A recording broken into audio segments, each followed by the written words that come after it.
Welcome to This Week in Bowfishing. My name is Pete Gregoire, and today I have a special guest, Stephen Whitney, the records manager of the Bowfishing Association of America. And I believe we have a very important message to share with you today. We're going to discuss how to properly weigh a fish if you have set a record or a potential record for the Bowfishing Association of America.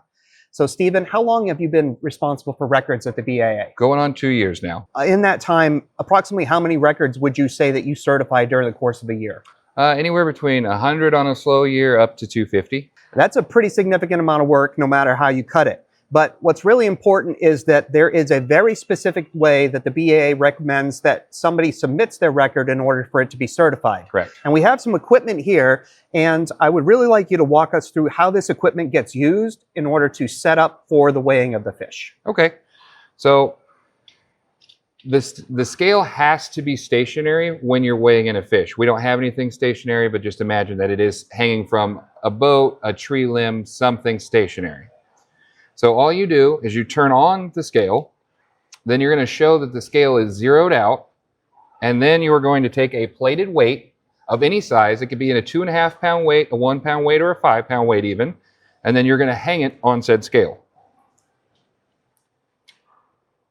And you're going to show that that weight reads on this particular scale 2.6. Is there an acceptable range that you're willing to accept? I know that these scales are meant to weigh a much wider range, up to I think 600 pounds, Yep. because maybe it's not as accurate at really low poundage. Is there an acceptable range? 0.2 in any direction on any digital scale. You do not have to just use the cloud scale, but any digital scale, 0.2 less or higher. You know, what you're saying is if it's 2.4 with a 2.5 weight, that's acceptable, 2.5 up to 2.6, but nothing outside of that range. Yes, correct. Okay.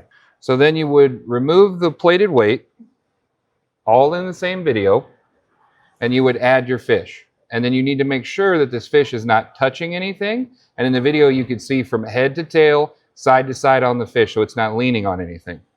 I think that's really important to emphasize, is that that fish has to be free hanging. It can't be leaning up against the boat. The tail can't be touching the ground. And one other thing about the scale is that I believe in the past we've seen people hit the tear button. Yep. A lot of times when they're hanging the weight, and that will actually give a very inaccurate reading if they do that, because essentially it's going to make the fish weigh upwards of 2.5 pounds less than it actually does. You do not have to tear anything out.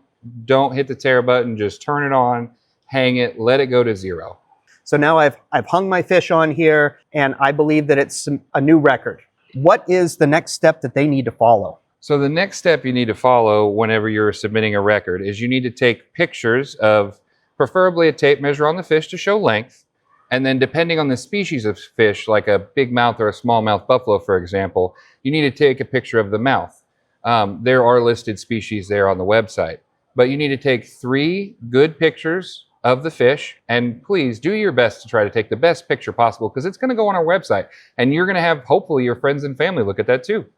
Get that hero picture out there. Exactly. Get that fish right out in front of everybody so that they can see what you've done, because every record is a pretty special fish in our opinion. It is. Is there anything else that you can think of that would tie into submitting a record that somebody should be aware of? Like, do they have to be a member of the BAA? Yes. So you have to be what we call a premium member. That'll cost you $25, and it is unlimited records. So you could go shoot 1 today, you could go shoot 10 in the next couple weeks, and that gives you also the ability to shoot worlds if you were going to shoot the world tournament.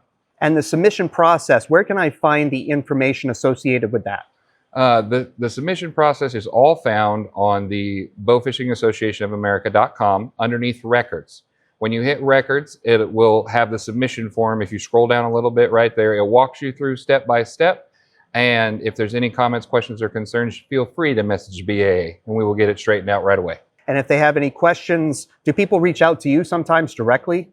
Yes, people reach out to me sometimes directly, and I have no problem answering any questions, whether it's morning, noon, or night. I've answered questions as early as at 8 in the morning, just like I have 3 in the morning. So I want that fish of a lifetime, that fish that really means something to you, to be accurately done. That way we can submit that record, because it means that much to you. And if people wanted to know where they could find the information associated with where the records are, Is that on the website as well? Yep, that'll be underneath the records tab. You could go search per state and see what your current state records are if you think you might have a chance to break it, or even world records. We had a gentleman, I did his record just last week.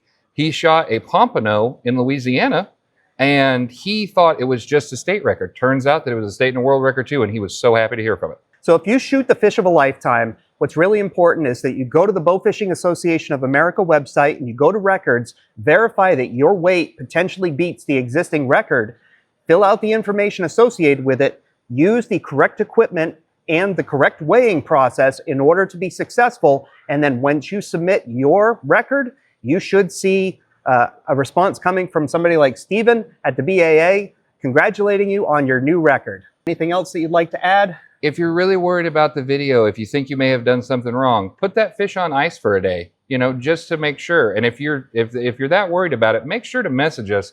I'll look at the video, or Briar will look at the video because he handles the youth records. And we'll make sure that that video looks correct so that way that record is acceptable. And if it's not, I'll tell you what you missed and the way you can put it back on there. Steven, thank you very much. Thanks for having me. Excellent. Very educational. If you'd like to learn more about the Bowfishing Association of America or about bowfishing in general, check out these videos. And visit the comments section below for links to other great resources. Thanks for visiting This Week in Bowfishing.